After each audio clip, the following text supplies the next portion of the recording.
Welcome into the I-80 Boys College Football Show. As always, I'm your host, Christian Hunt, and this douche canal over there, somewhere over there, is Chris, DK Metcalf 2.0. Chris, Well, let's you get said it started.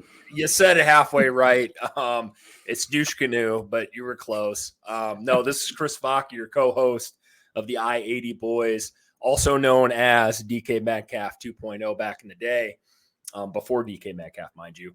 Today we're going to be talking about the Big 10 projections. I want to see you guys, if you get anybody's watching this, let's go ahead and drop your projections in the comments below, man. I would really appreciate it. I doubt we're probably going to agree on everything, but I'm going to kick it back to Christian here and see what he's got. Yeah, man. So we actually, believe it or not, we're going to be unveiling our new intro. We've changed up the intro a little bit here. We're changing up kind of how we do this and the style. So I hope you guys like this. You know, again, kind of from me to Chris, I hope you guys enjoy.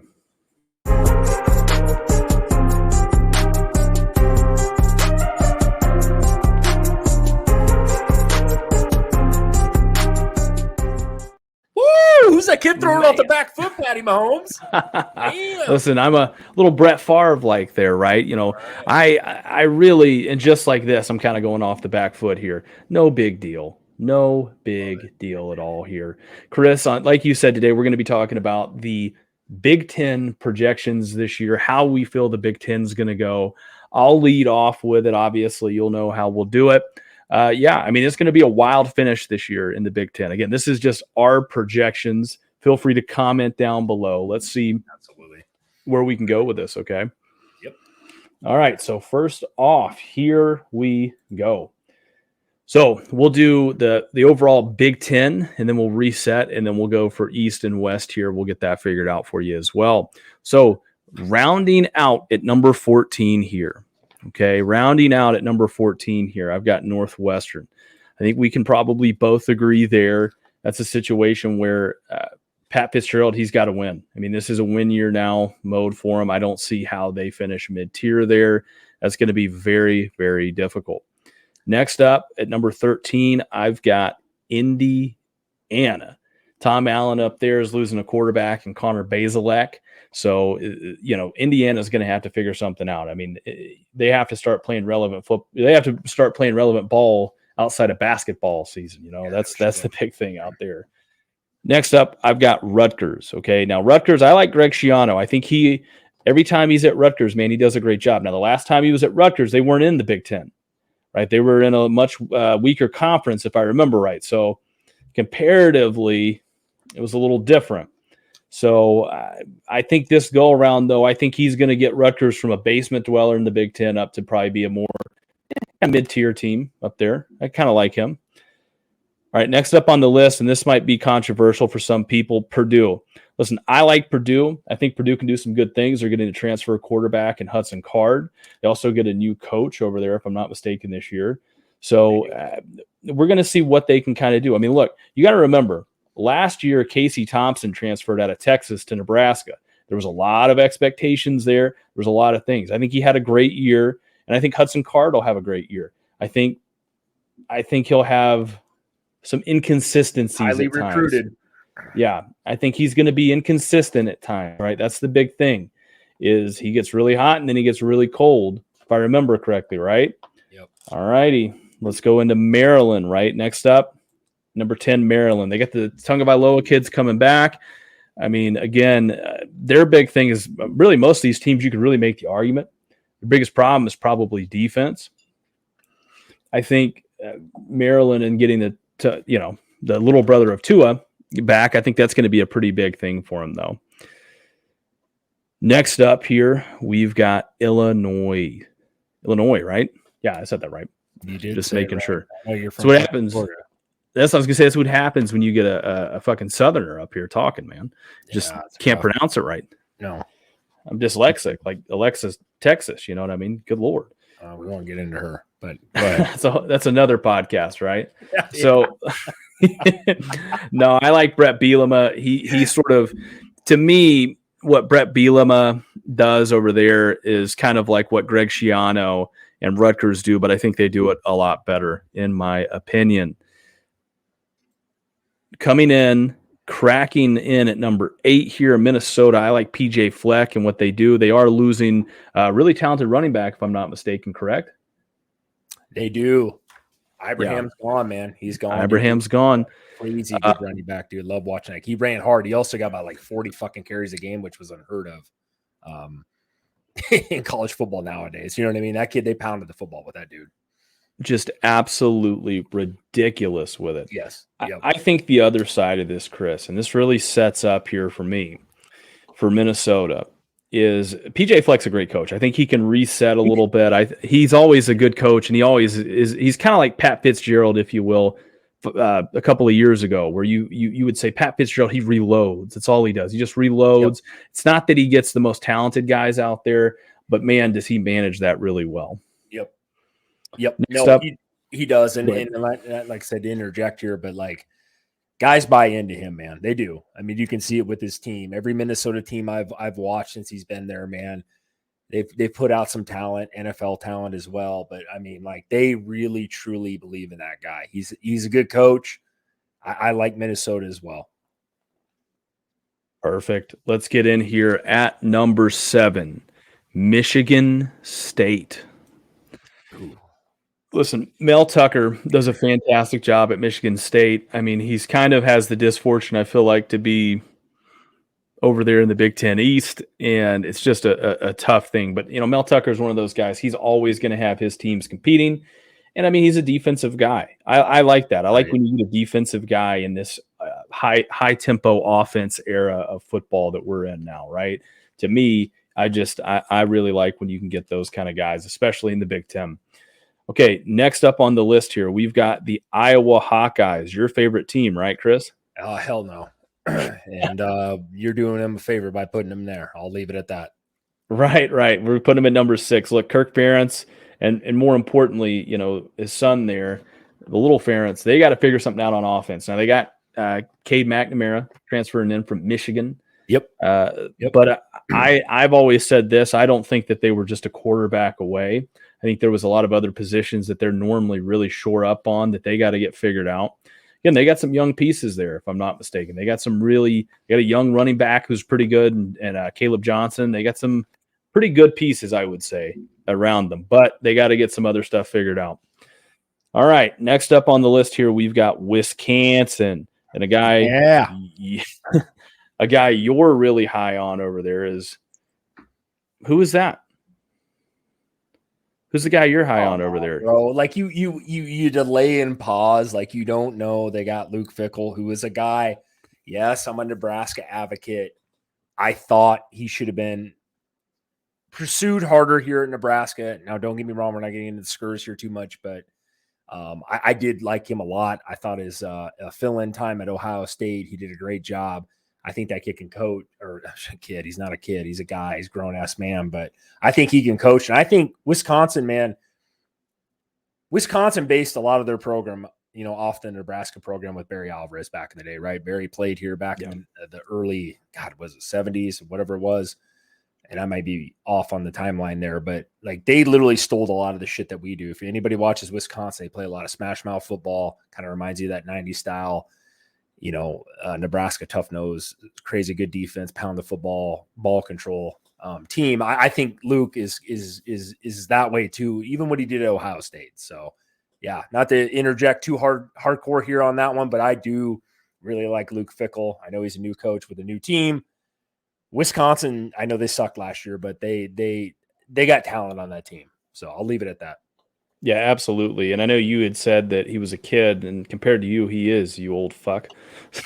Wow, the cock on this guy. God damn. Right. Here we are. Oh man. Listen, hey, there's a new drinking game out. Every time I say and every time Chris says the sack/cock on this guy, take a shot, okay? See if you don't black out before the end of the night. Well, you will. You're in for a rough night. Let's say that. All right. Next up on the list here, I've got, and this is somewhat controversial to people. I don't think it is. I like Nebraska right up here, and we'll kind of get into this here in a little bit, but I really like Nebraska, and I think Matt Rule's got a good opportunity in his first year there to sort of turn some heads there. Okay, next up on the list here, number 3 in the Big Ten, projected finish overall in the Big Ten here. I got to go with, man, I really have to go with Penn State. I think Penn State figures a way to get in there, and they just have the misfortune of being in the same conference as Michigan and Ohio State. Agreed, and I will interject with I would flip-flop Wisconsin with Penn State this year. James Franklin to me is a great coach, right? I think he's done a tremendous job with that program. They have played in the past, Ohio State, Michigan, super fucking tough, and like you just touched on it, they play in that conference, which is brutal on that side.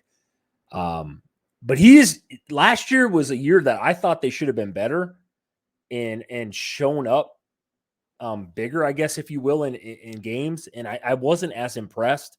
It's not that I'm saying Penn State can't do that. Me and you are a little bit different on those Wisconsin Penn State side there, but it would not surprise me though if they, finish third in the Big Ten. So.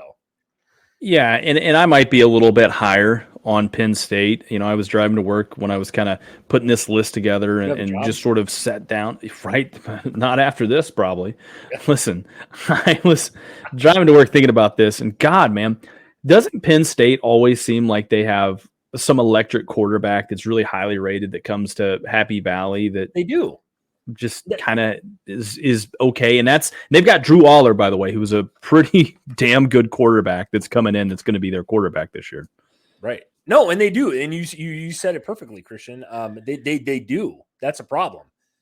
They put out crazy good wide receivers over the last how many years? Godwin, Dotson. I can name a bunch of those guys. They've had Saquon Barkley, Miles Sanders, all those guys. Like they put out fucking talent in the NFL. Offensive, defensive line. You can name tons of studs. Micah Parsons, Jesus. Like, I just always think that they're going to be like, one of these fucking times, man, they're going to win this thing. That's why I always think, like, I just don't know what their issue is. And I'm not an expert, but it's like, damn, man, like you guys get it done one of those years. I honestly root for Penn State more than I do Michigan or Ohio State. Love to see them get one once, right? But absolutely, we're kind of in that spot where it's like, man, you guys just haven't shown enough yet. And I got to put them where I put them. Yeah, absolutely. I mean, and it sucks for them. But you got to understand too. I mean, these coaches are getting paid millions of dollars. You got to figure out a way to win at some point or else man, it's kind of your ass. So let's go into it here. Now, this is going to be where the controversy starts. I'll finish up here. And then Chris, I'll let you flip flop around the board. Again, this goes back to our last episode. If you haven't seen that, check it out where we broke down Ohio State versus Michigan. It is only fitting that it comes down to them right here. Okay. So obviously it's my projection on here. Obviously I picked Ohio State over Michigan and said they were going to go 12-0 last episode. So yeah, I'm going to pick them right there. I've got Michigan coming in at number 2 in the Big Ten for obvious reasons. And then I'm going to go Ohio State right there. Number 1, winning the whole conference. Okay. So now that's how that looks right now if you were to look at it from top to bottom, if you just did away with divisions, by the way, which is a very realistic thing with college football expansion that could be happening. That's why we did it this way. Now, also, we have East and West. So I'll kind of break it down for the East and West, and I'll turn this back over here to Chris and let him get into it. Okay, again, on the East side of it here, we're putting Indiana in there. Again, then I got Rutgers, Maryland.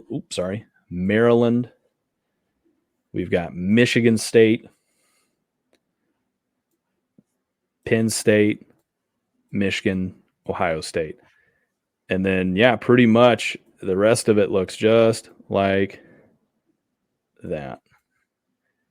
Man, when you look at it, I mean, you really do get a chance to kind of see, I feel like, in this, where it really, there's some good teams over there on that east side. I think the west side obviously is a lot more winnable. And I think when you break it down this way, for me, it makes it easier to see why I think Nebraska, with the right guy in there, returning a second-year quarterback in Casey Thompson, could have them competing for that division and ultimately in a Big Ten championship game year 1. No, you're right. And I would love to argue with you because I like to. And I think most of the time you're a dumb shit. But here's the problem. Like, the bottom half of this, the East and the West, right? I think we could kind of throw that out. I know anybody that's watching this that loves Maryland or loves Indiana or even Minnesota. I'm not saying, they don't deserve a chance or a shot. I just don't see it this year. You look at that top 6 there, and I'm talking about Penn State, Iowa, Michigan, Wisconsin, Ohio State, Nebraska. East is more loaded. I think anybody that knows anything about football would say the same, right? I just the thing with Penn State, I just touched on it a couple minutes ago. They can surprise some people. I know me and you don't agree with the Michigan Ohio State topic. I think I think both those teams. I said it last week on the podcast. I think both those teams come in undefeated when they play each other. I know you said I was half slow and should be working at Walmart pushing shopping carts, but here we are. So Nebraska, what's that? I was gonna say, listen, not to interject you there, but I didn't say you should be pushing shopping carts. I think that you throw your back out there. I think you should be a door greeter at Walmart. Well, we're gonna find out in the combine when your big ass runs about a sub, 6'5", and I run a sub 5, and then we're talking different levels because the stats don't lie, right, Christian? I mean, you are a stat whore, are you not? I am, and it's funny you bring that up. We've been talking about your age on there and being on the wrong side of 40. Again, Chris, one thing. Wrong side of 40, motherfucker. I'm 37. Ah, man, damn. I'm sorry. Yeah, like what'd you call me, geriatric last week? I mean, damn, dude, I'm not that broken.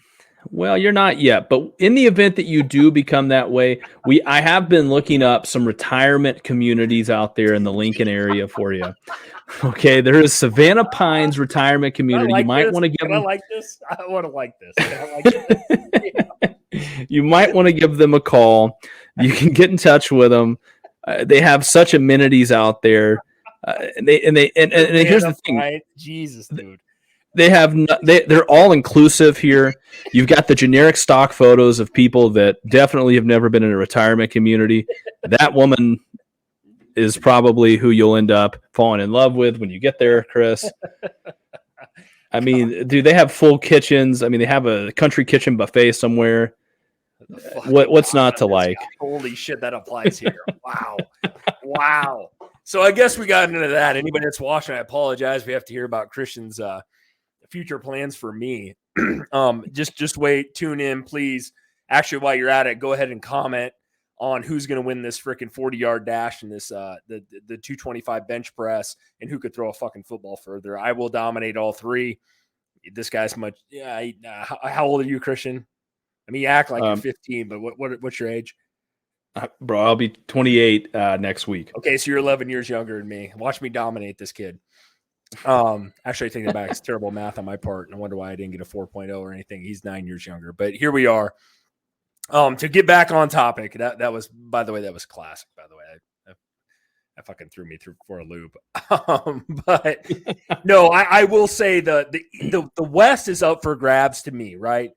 And I would have Wisconsin flipped with Nebraska this year. I just think, I know we both have new coaches.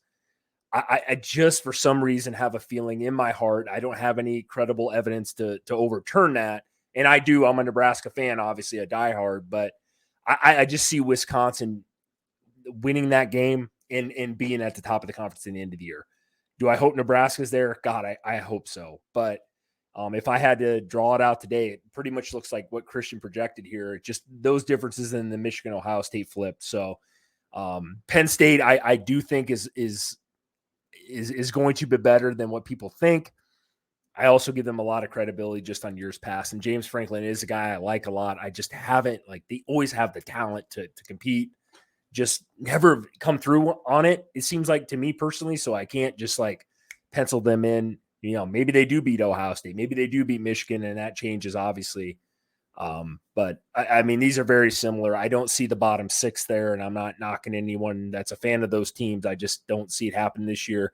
They could also comment and say, hey, and if you guys do disagree with me, please put in the comments, hey, Nebraska's always been at those bottom six, and sure shit they have been for the last 4 years, 5 years.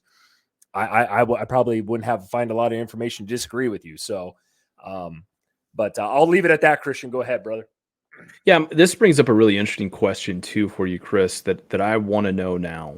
And we talked about Penn State a little bit, and you talked about James Franklin. We've touched on this before, but I kind of want to go back to this and revisit this a little bit. Yeah. I want to revisit this a little bit. What is your thoughts potentially?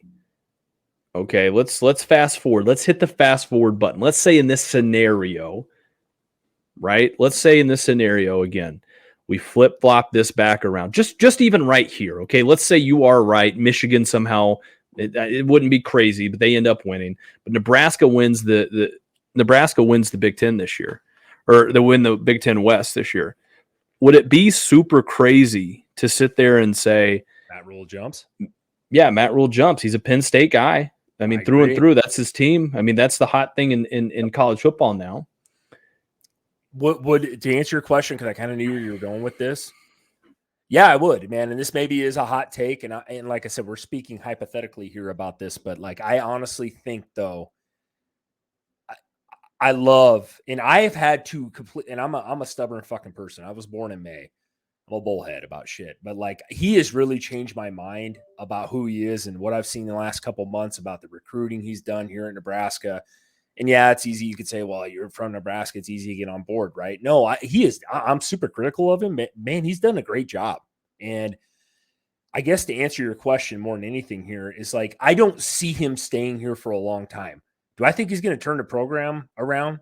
Yeah, actually I do. Now, there's not a lot of ways you can go from going, we've only won, 16, 17 games in 4 years. I think he does get us up to that. Say he gets to a 9-10 win season, right? And he does compete for, let's say in 2 years, he's competing for a Big Ten title, right? I could see him definitely jumping. And that's no knock on him. I get it. He's not a Nebraska guy. He's not from here. I'm not saying he doesn't care about Nebraska or believe in Nebraska. It's just me. Yeah. And he did say, I remember his first interview, he rooted for Penn State growing up and all that. James Franklin's kind of been up in the air.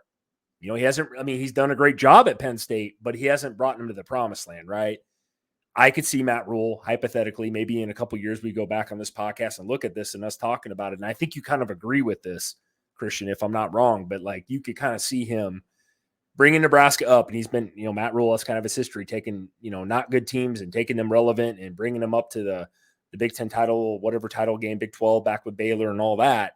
And then kind of like, hey, you know what, man, I'm looking for something new. And I'm going to go kind of a lot of coaches want to coach at their alma mater. I mean, let's be honest. That's kind of college football's narrative nowadays with coaching. I could see him doing that. I know. I don't know did he graduate from Penn State? I guess you probably have more info on that, but I'm not exactly sure where he graduated from, but like, I know he did say Penn State was his team growing up. And I understand. Yeah, he did graduate from Penn State. I remember that because he said he played there and he talked about the history there. And that was part of his introductory press conference at Nebraska. Listen, I know how this is going to go. When we clip this, we put this as a clip on YouTube and you get this far in the video. I know the first thing that Nebraska fans are going to want to say, and that is, he just took over. Why are we talking? You have no We faith. haven't even won a game yet, right? Yeah. And look, I get that. I understand that. This isn't trying to put the cart before the horse. I just don't give a shit. Okay. I'm telling you what's probably going to happen. If I had a crystal ball right here, this is exactly what's going to happen. Okay. I could see this happening more so than I could see anything else happening. Right.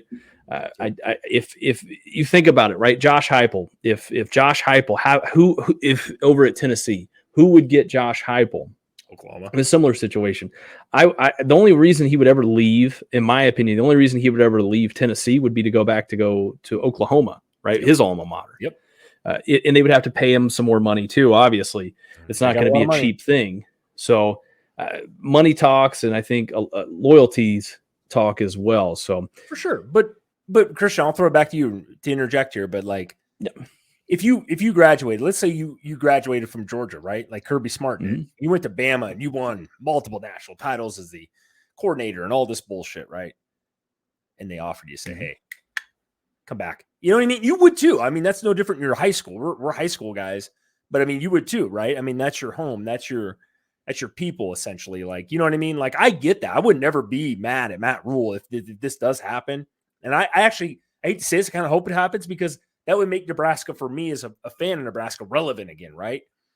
I'm okay with that. I get it. I understand that as a fan. I understand that. And I mean, I would agree with you. A lot of Nebraska fans are going to chime in, but like, oh, you have no faith.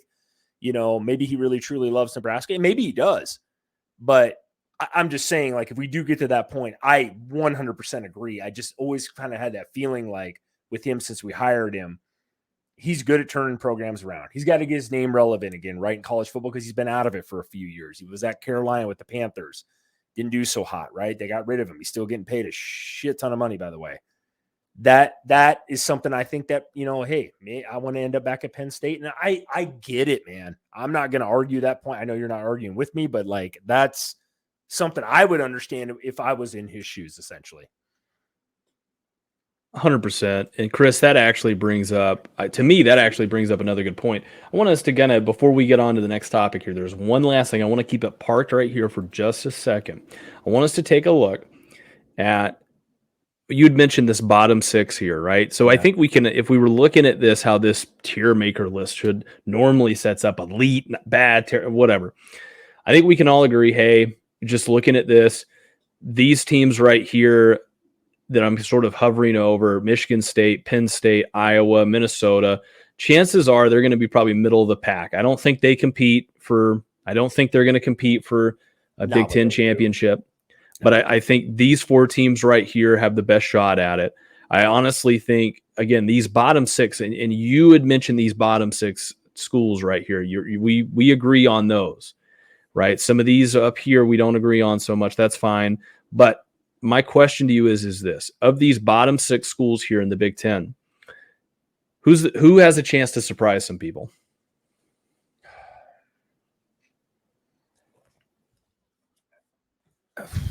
That's a tough question. The only reason why I'm going to throw the name that I throw out there right now is Maryland, because they return a shit ton of kids. And it's hard in that conference. The East is tough. It's like, I mean, I think we would all agree that the East is much tougher than the West, right? From top to bottom. Yeah. They scare me a little bit. If I'm playing them and they're on my side, just because of Tua's brother, they got some guys back. I've watched Maryland several times on TV last year and last couple of years with him. Got a lot of talent. I'm a Dolphins fan. Obviously, I'm a Tua guy, right? I'm not going to get into that, whether he should be playing quarterback anymore or not, but follow his kid's brother. They scare me. I want to hear your thoughts on this. What's the team that kind of scare you? Is it Illinois? Yeah, I feel like you're going to throw a freaking haymaker at me here with somebody. Here's the reality of the situation. Let me just make sure. I got to do something real quick here. I like Purdue. Really? Yeah. I like Purdue. Well, for really a very easy reason. I like them because they get Hudson Card, who, I mean, he's another really good player there, right? Purdue's just a really tough team. Now they lose, who was it? Jeff Brom, I think, was their coach. Yeah. They lose him, but they got a guy that's coming back in there. Let me see here real quick. Again, I got to look at their coach, if you don't mind. Who is Ryan Walters? Where was he at before? He's, to me, or no. Where was he at? I remember I saw this. Was he at Illinois? Is that where he was at? Hold on, I just pulled him up. Yeah, he was over at. Yeah, you're right. Yeah, he was over at Illinois, and that's what I thought it was. Yeah. They ranked number 1 overall in the country in scoring defense and number 2 in total defense. So to me, I like that. That's a big part of that Illinois team that it's leaving there, right? I like it, man. He's got a chance to go over there and get them right on, get them squared away on defense. And you get a guy in Hudson Card. If they can get that kid dialed in back there, to me, Hudson Card, he's talented, but he's got to be healthy and he's got to be consistent. That's the hard part. I mean, he's been in a quarterback controversy or a quarterback battle, ever since he stepped into college, I feel as if. So yeah. I've got Purdue. Do I think that they could shoot all the way up and compete for a Big Ten title again. Yeah, dude. Again, you say that was pretty impressive last year. I know that the record wasn't great, but they did get there. You know what I mean? Yeah. I think they could. I don't think that'd be such a hot take to say that. Again, I'll give them a dark horse puncher's chance, especially in that division. I know we've talked about it before. That division is so weird. I mean, especially when you think, okay, go ahead. Sorry to jump in on that, but like I believe their offensive coordinator is Graham Harrell, right? And he was a hell of a fucking quarterback, if I'm not mistaken here, and somebody can correct me if I'm wrong, but I believe he was a quarterback at Texas Tech back in the like air raid with Mike Leach. If I'm wrong, that kid can teach fucking quarterbacks how to throw the ball. I mean, we all know that if anybody's been around a while. Texas Tech's put out some guys that can. I mean, they're not great NFL quarterbacks, but boy, they put up crazy numbers. I think Graham. I'm pretty sure here. I'm going to do a little research here off to the side, but pretty sure that's their offensive coordinator working with that kid, dude. And Purdue likes to sling the ball. That's Drew Brees' school. I know he's dumped a ton of money into that program. I'm pretty sure that's our offensive coordinator as well, man. I would. That's actually a really good take, Christian. I'm actually surprised. That kind of opens my eyes a little bit.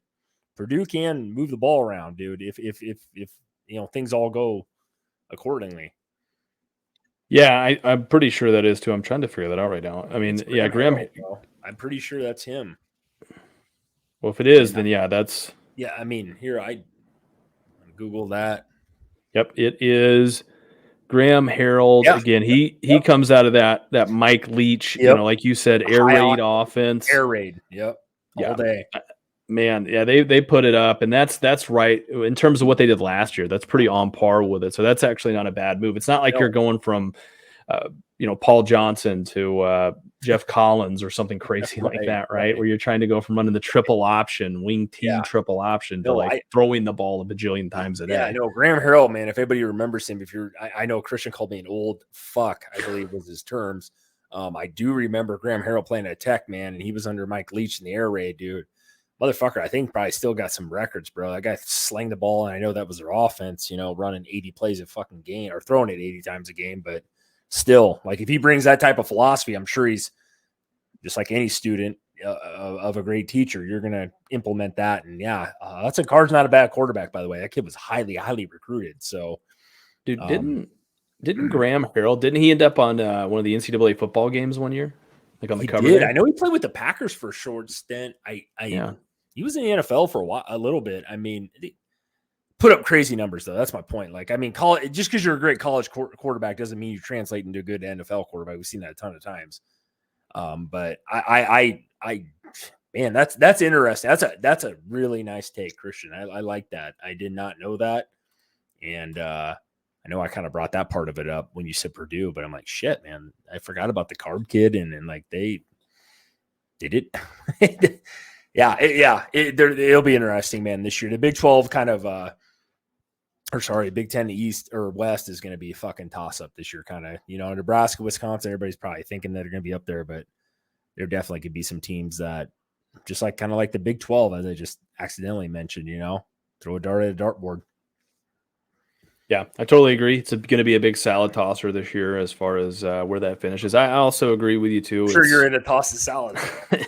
Hey, man, it's the only salad I like. Look, here's the reality of the situation. You don't get to be 300 pounds by eating nothing but green leafy vegetables, all right? Maybe you do. I don't know. I mean, you have to eat a shit ton of salad to get to that point. Here's the reality of it. I like Maryland. They can be a good team, too. I agree with you there. That's an interesting I was going to ask you, what do you don't think Maryland maybe has – I know that division is ridiculously tough on that end, but Tua's brother, I can never think of his name. I keep always calling him Tua's brother. My issue with Maryland is Tua's brother got battered to hell last year because they just didn't have an offensive line.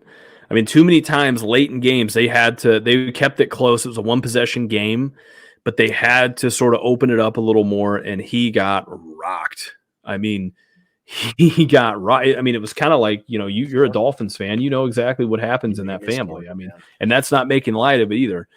But it is just saying them Tagovailoa boys, they get rocked.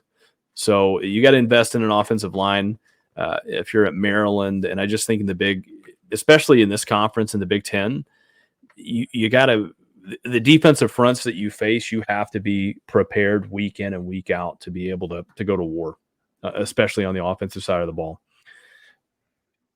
Yeah, you know, I here, have nothing else to say on that. Yeah, I agree. here's the other side. And I'll kind of say this. This is just a generic football take here for you, and then we'll get into the last thing. You look at Iowa. Iowa's the reverse of that, though. Always have a great offensive line, don't have shit at quarterback. Well, you know what, and that's the thing. And I know I got best friends I love to death that are Iowa fans. And I will say this right now, I will never in my lifetime take Iowa to win anything. So that's where I stand on that. I'm going to leave it at that, and all the haters can comment below. I just can't. Do I think by them getting God, you just said his name. Fuck, the transfer from Michigan, the kid that got all pissed off when he got benched this year for McCarthy. McNamara. Yeah, McNamara. And do I think he can play? Yes. Is he an upgrade from the fucking, God forbid, their offense was like probably the worst I've seen in my lifetime in college football, especially nowadays. Like, they were god awful, Christian. Would you not agree with that last year? I mean, they were terrible.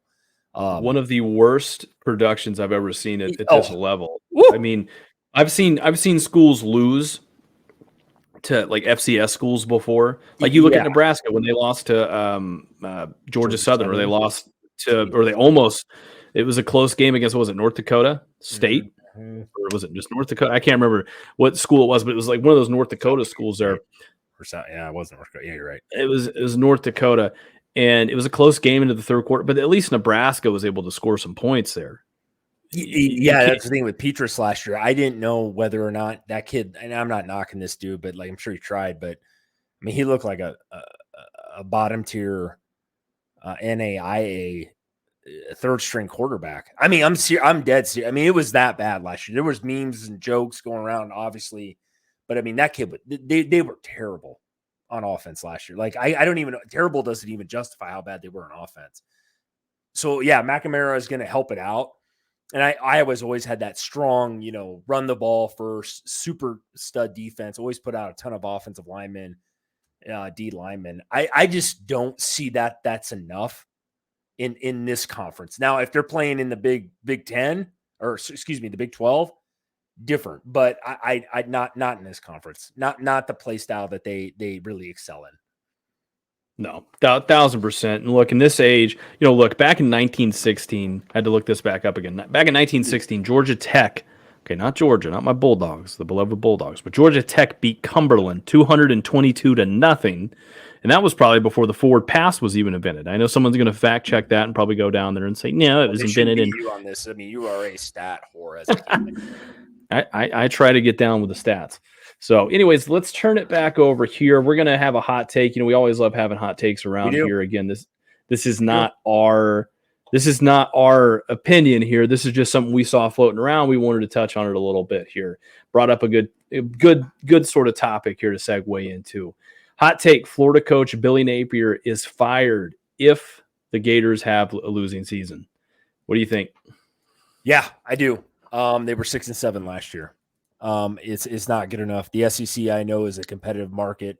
I know it's quote unquote the toughest conference most years in college football. Yeah, I do. And what do you consider a losing season? 6-7 again? Yeah, I do think he's gone. Florida's had too much fucking talent run through that program. I'm going to take a stance and put my fucking feet in the concrete here. Yeah, I do. I would dare anybody, and if they want to disagree with me, go ahead and put it in the comments below. As we keep saying, I will definitely comment on it and let you know what I think. But I just don't see how Florida, with the talent that they've had, and it is Florida. There is a recruiting base out of Florida, man. There's kids from that southern tip down there, man, that can play. Florida's always been relevant in college football since I've been a little boy, man. These guys have talent.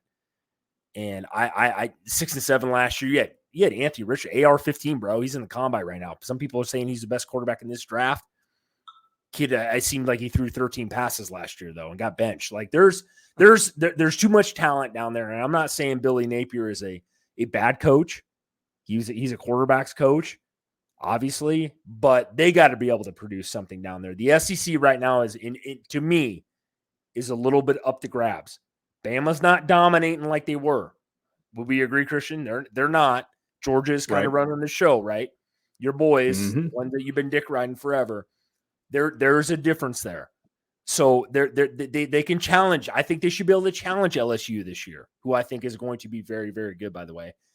There's the Ole Misses of the world. There's Mississippi. There's some teams out there. Tennessee is going to be, I think, super relevant this year. They're building something. I think if they do not have a winning season, no, I think he is fired. I hate to say that.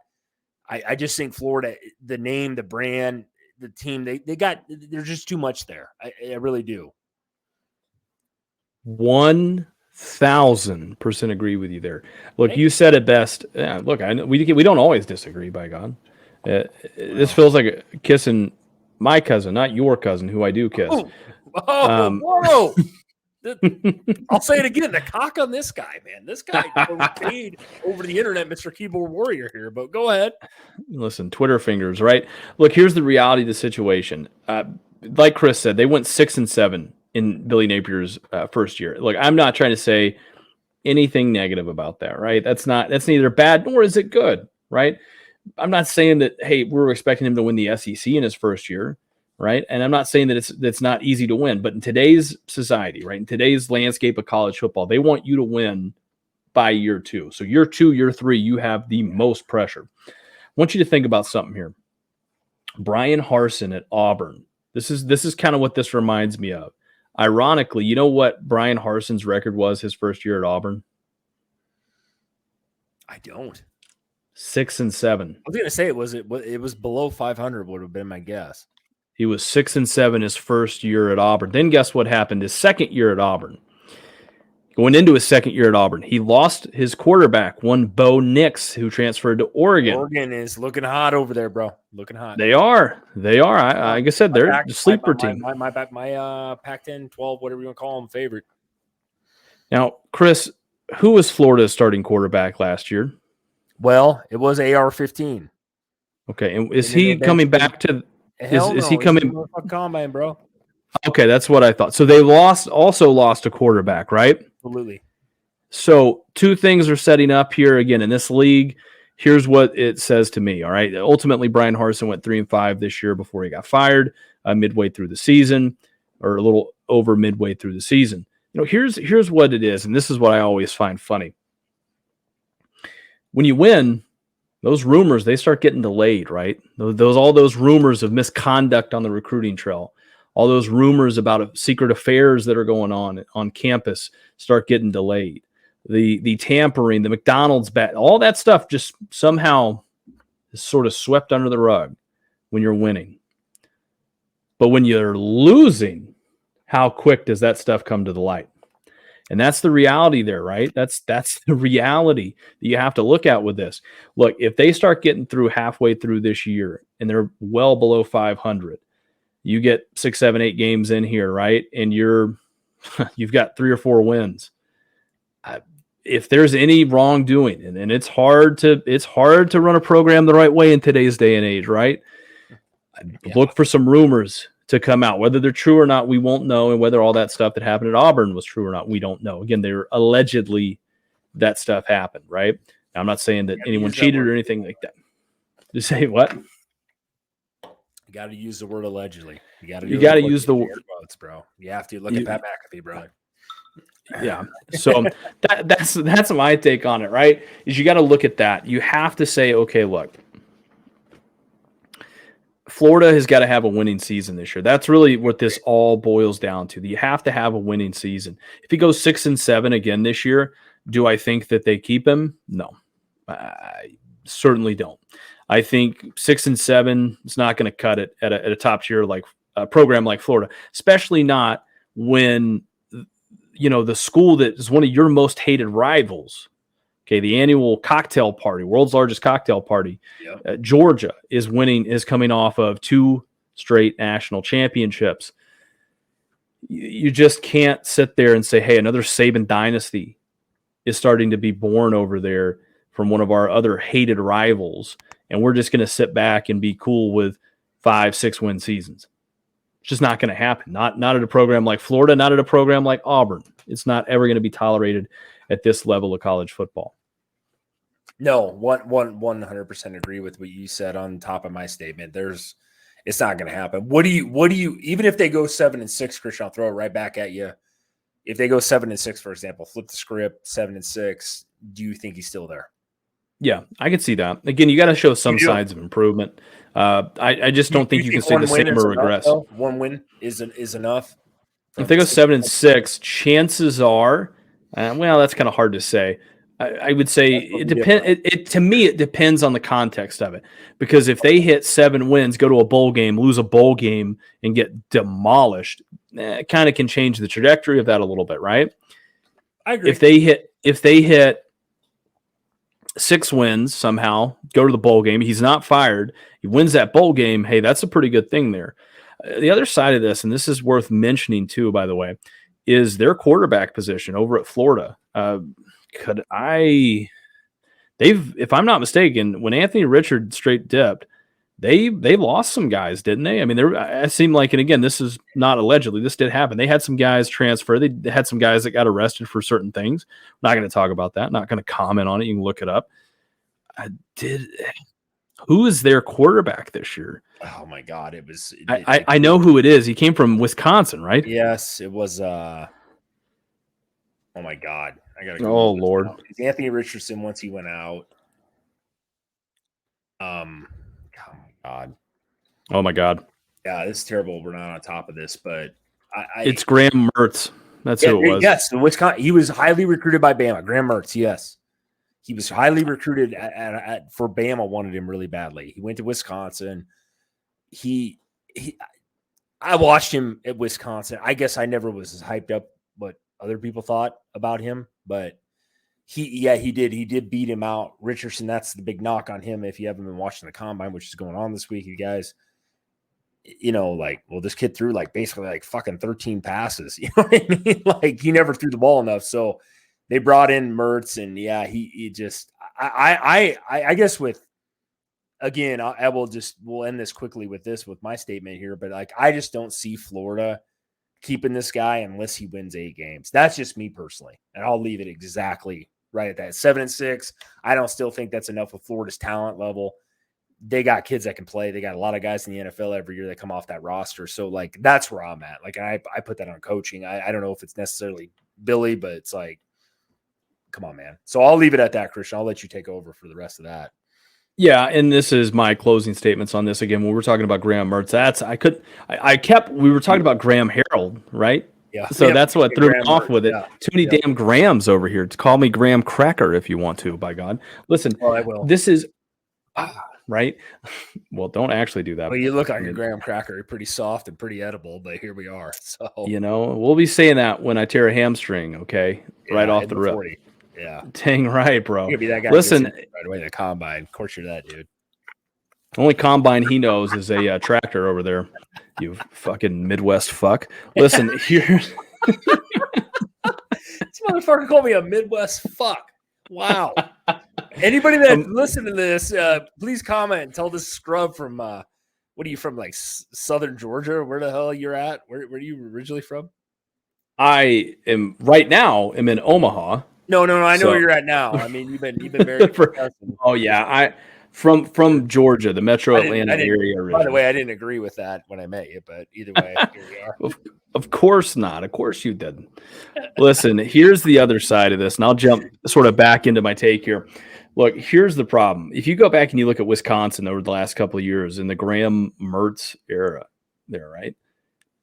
He was arguably the how do I put this? I won't say the worst part of that team, but he was arguably the Achilles heel of that team. A lot of them. Yeah. He was. I would say. I mean, they had pretty decent receivers. I would say Wisconsin again. They have a pretty solid line, right? Do they not? The best line usually top 2 or 3 line in the Big 12 or Big 10 most times. He was a lot of the problem in my opinion. That's why I was not on him much when they started him as a freshman. I was like, man, I know he's just a freshman, not to overtake you on this, but he literally, to me, threw too many picks, too many choice balls, and they didn't even they didn't have to throw the ball that much. That's kind of the thing that killed me because they're a very, run dominant team, power, football, smash mouth football. I that's the one thing with him that I really was like, man, you take a lot of questionable throws when you don't need to. You know what I mean? He had some players. Right. He had some players around him. Yeah, I think for me it's and I will say this, I do think that normally, traditionally, they do have one of the best lines. I do think, and I remember because I was breaking them down last year, going into that year, and I think a lot of it was simply their line play was very inconsistent, and that led to him being very inconsistent. And as a quarterback, look, as a former quarterback, I can talk on this ad Oh nauseum. boy. You got to have a good running game sometimes to bail you out. Simply put, I'm not saying I was the best guy out there. Oh, you were. Okay. I appreciate that. Somebody finally giving me the credit that's deserved. It's like my dad when he left when I was 8 years old. He said he was going to the store to get some milk, and by God, I'm still waiting for him to come back. Still waiting for that gallon, huh? Still waiting for it. Listen, that's why I don't ever leave the house. I got to sit here in my basement and just, I can't go. My wife said, "Hey, I need you to go grab some milk." I said, "I won't come back." Look, here's the reality of it. I'm kidding, of course, by the way. As you can tell, I'm building mass over here to beat this guy in the combine. Easy. I drink gallons of milk every day. I think Graham Mertz. You disagree? Are we talking combine? I mean, I'm sweeping you in this. I think. I mean, again, if somebody's watching this, please comment below who wins between me and Christian. Please. I actually send a 6-pack to everybody. That's right. Go on, Christian. I mean, I've heard enough of your sob story.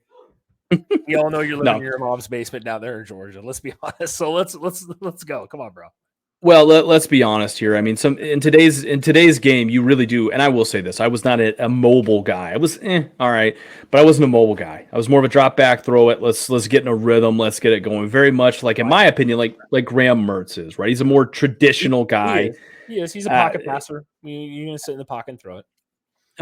I think when you have that kind of quarterback, you have to have a really good offensive line. You have to draw up a scheme. And you have to have a good run game to sort of. Yeah, that's the key. And that's traditional Wisconsin, right? Wisconsin was probably the best place for him. Now you go to Florida. I could be wrong. Florida's losing one of their best linemen last year to the draft. I mean, here's the other side of this.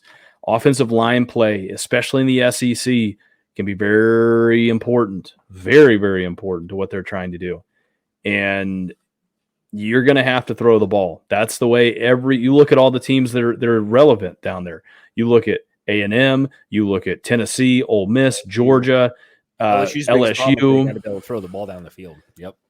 Bama. I mean, Georgia even has been, Georgia was was the Wisconsin of the SEC for the longest time. They wanted to play great defense, have great offensive line, and run the ball down your throat.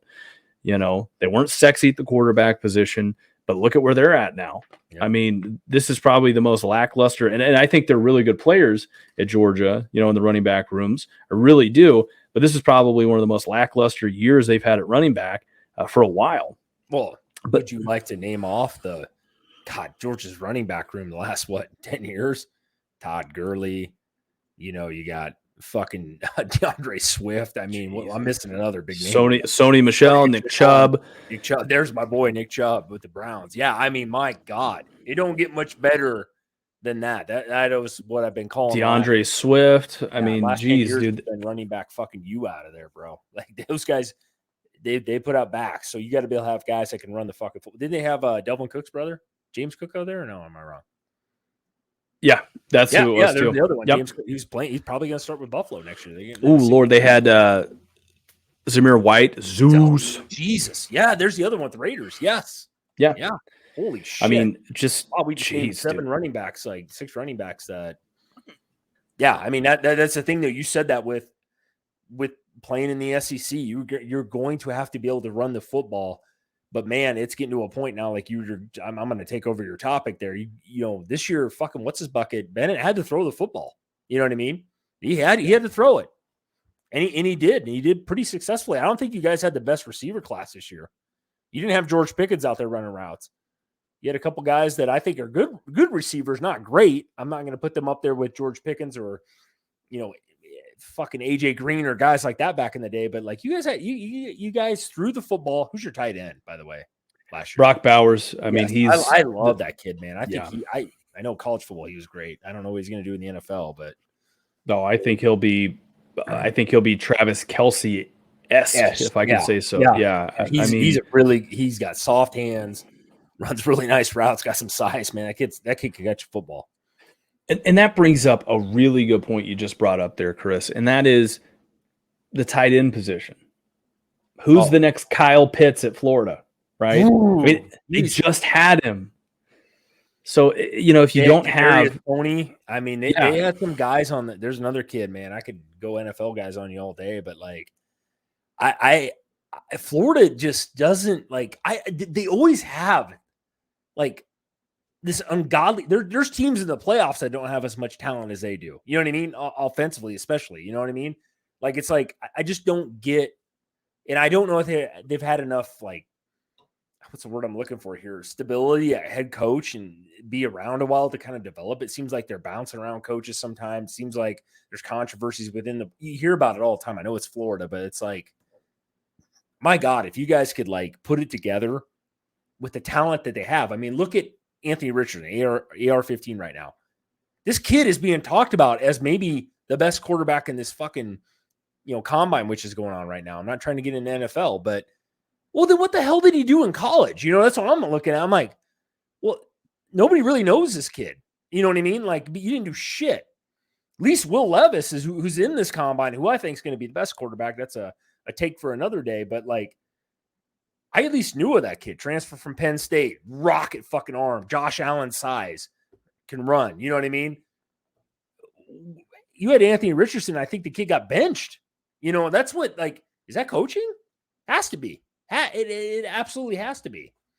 I mean, that's my only thing. If this kid's that good in the NFL, top, 20 teams want him. Something's going on here. You know what I mean? Like something is off there. Florida is what I'm getting at. Yeah, I totally agree. I mean, I think, and they question, his completion rating. And I was watching something where they're breaking down his completion rating. Drops are a big part of that. God, you just fucking touched on. I said, sorry to interrupt you 100% on there, but that is something Dan Alosky just brought up on ESPN the other day. I just happened to catch that. He goes, if every pass he threw, or how the hell you word that? I'm going to sound like an idiot right now, but he goes, if for how many percentages of passes that were dropped, if half those percentages were caught, his completion percentage would have been like 10% higher. He goes, don't look in that at all. It's funny you brought that up, Christian. That's a really fucking interesting point about that kid. That's why it looks so bad. And millions of drop passes. Yeah. Which again, and this is something that, I've when we break down film, which again, we're going to start doing more of that as these spring games start rolling out. We'll start probably doing something like that. We'll probably start a Patreon page. We're going to do some other things here to make this a little more exciting. But one of the things you look at is wide receiver. You played wide receiver, Chris. You know how it is. You get to that next level, and this is probably going to blow your mind that I know this. I'm talking a little bit of secret language right here for all the wide receivers out there, right? Look, here's the reality of the situation. You get to that next level. It's not about talent anymore. Okay. When you start playing the Alabamas, the LSUs, the Georgias of the world, not Ohio State when it's a big game and on defense, but you get where I'm going with this, right? Yeah. You start playing those top cornerbacks. They're just as athletic, if not more talented than you are. You have to be able to run the precise routes. If it says go to 5 yards, you go to 5 yards. You have proper footwork. You don't shortcut routes. You don't go. These are these little things that I watch, and it drives me absolutely crazy. I watched Nebraska's spring game last year, and people were saying, you don't know what you're talking about. I watched kids run half-ass routes where they were sort of rounding these routes off. They were going to 7 yards instead of 5. It throws every fucking thing off if you do that. No. One, as you said earlier, 1,000% agree. That's been saying this for years. I got kids in this house. I keep telling this when we're coming into high school football. The older you get, the skill gap decreases, right, between you and the next person. Imagine what that's like in college. I played a little college. Imagine what is. I haven't touched the NFL, but I know people have played in it. Minnesota Vikings playoff game. Perfect example this year against the Giants. Kirk Cousins has got a fourth and 9. Guess what KJ Osborne runs? He runs a fucking 6-yard out route. I mean, Kirk Cousins is probably saying, well, at least I completed it. You know what I mean? But it was all on the kid. You didn't run a deep enough route. You said attention to detail, right? It's those things. This wasn't because I think KJ Osborne is a hell of a fucking receiver. He's going to be a good receiver in this league. But that's my point. Like, you just literally hit the nail on square on the fucking head. Drove it home, man. Like, I'm sure you're not used to driving at home, but you know what I'm talking about. I had to throw that out there.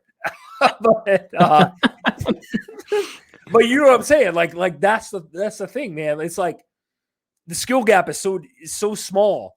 It's all attention to detail. It's not everybody's an athlete, dude. Everybody's an athlete in college. Everybody's a fucking athlete, definitely in the NFL. Like it's the detail, the timing, right, between you and the quarterback. It's the route ran, how deep you run it, how you cut, the separation, right? That's a big thing, especially in the NFL. That's why Justin Jefferson's fucking great. Jamar Chase, those guys. You know, Cooper Kupp is more scheme-wise, right? Like, you get to that level. I'm not trying to go on the NFL tangent here, but it's like college is already walking into basically the NFL. Like, you got to be able to do those things.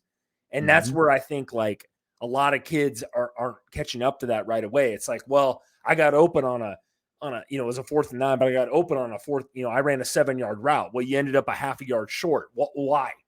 Because you didn't run the extra, you know, step and a half that you should have took. And I could talk about playing receiver all fucking day long, but that's part of the problem. And you're exactly right, Christian, not to take over that part of it, but like it is that is such a mental thing. It's not talent getting that space, that route. That's right here. You know, that's upstairs, knowing down and distance, knowing time management, knowing separation, you know, like it's amazing to me how many times I watch football games, especially at the end of games where it's really crucial and it's a tight game. Route running. You said about Nebraska's spring game. I know exactly which plays you're talking about. Watch the same fucking thing you did, and I said, wow. That's why, and part of that's why you won 3 games a year before. I'll leave it right at that.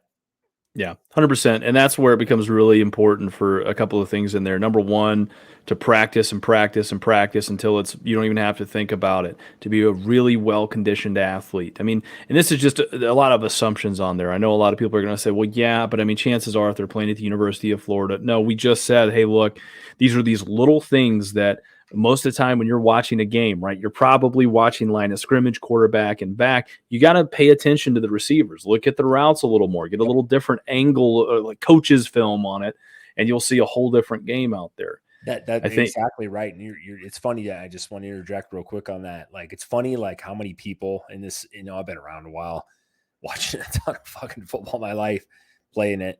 It's funny how many people watch just the quarterback when the ball snapped on TV.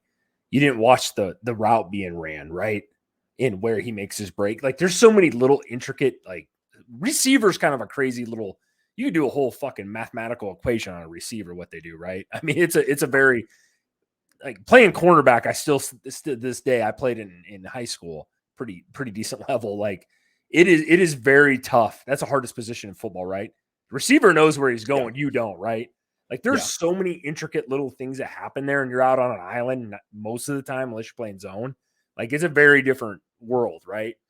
And that's where I think a lot of teams don't exploit that, or kids, maybe they, you know, the offense is implicating that, but the kid isn't, you know, I'm just going to base this off my talent. I can run a fucking 7-yard route and I need 10 yards, but I'm talented enough to turn that 7 into 10. Well, that doesn't always happen when you got, you know, a crazy good corner behind you, right? So, like, it's funny you bring that up, man. God, that was a really great topic you brought up there. So I appreciate that, Christian. Actually, I'm going to give you a little thumbs up here. I know you don't get that often, but I'll give it to you here. Hey, tell us who won this segment, you know, me or Chris. I mean, we talk about finishing the drill here, and that brings up a lot of good points for us. I mean, we're coming up on right north of about an hour on this show here. Okay. I think this is a good point to end it. I mean, Chris just cracked open another beer over there. Yes, let's get to celebrating the weekend, and let's do it up proper. That's actually going to do it for us, guys. Be sure to like, comment, subscribe. We're going to be back at it again. Damn, Daniel, back at it again next Tuesday. You bet. And like I said, when we started the podcast tonight, if you guys watched this whole thing or started at least off and cut to the end, please give me your Big 12 or I keep going to the Big 12. I'm so used to Nebraska being there. It's been years. Give me your Big 10 top prediction. Who's going to win? Is it Michigan? Is it Ohio State?